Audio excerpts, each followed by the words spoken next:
So at Recursive, our domain was Web3 and the theme was healthcare. So we decided to build a patient-centric blockchain-based health information exchange system, wherein the hospitals will be the nodes and the peers will be the patients, and they'll be connected through channels. So consider a situation wherein a person met with an accident, and when he goes to the hospital, he may be in unconscious state and he can't tell his medical history to the doctor. And what if he has something like diabetes or something and a medical history which has to be treated differently? So the doctor will not be knowing the medical history of the patient.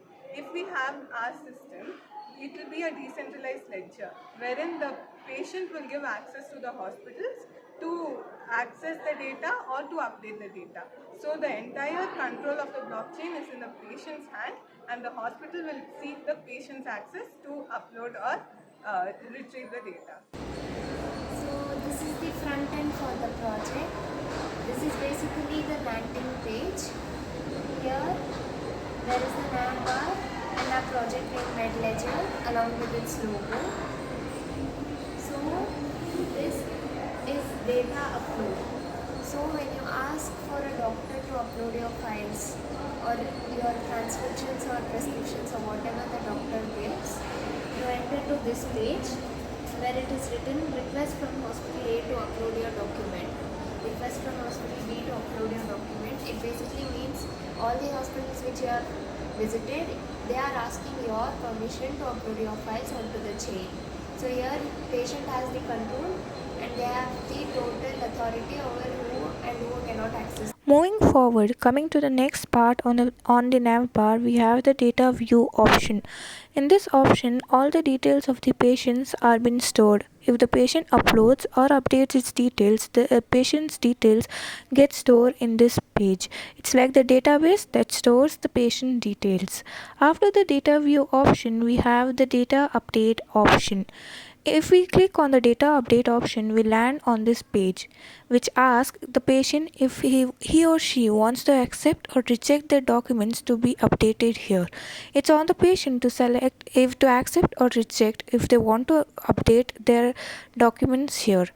On concluding this front-end part, is made using React.js. Coming to the main running of the code, first the channel is created, as you can see.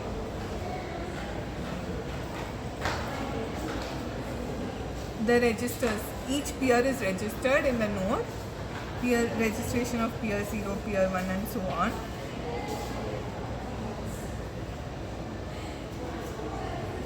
And later we have the chain code deployed, and the JSON files and the JavaScript files of the admin hospitals are run,